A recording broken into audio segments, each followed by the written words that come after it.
जी नाज़रीन, सिंधी न्यूज़ में ख़बरनि जो सिलसिलो जारी आहे। ख़बर शामिल कंदासीं हिंगोरजा खां मोहसिन फयाज़ सोलंकी जी।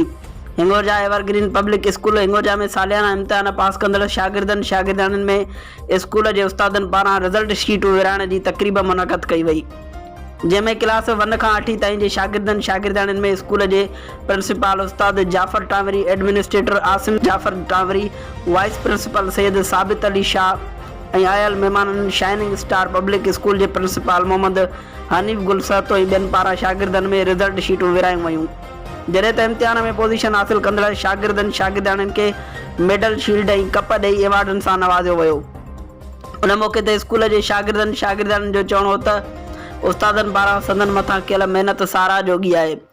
ॿारनि जो चवणो हो त उस्तादनि पारां रिज़ल्ट विराइण जी तक़रीब मुनक़द करे एवार्ड ॾेई असांजी हौसला अफ़ज़ाई कई वई आहे, जे सबबि असां में महिनत करण जो जज़्बो अञा बि वधी वियो आहे।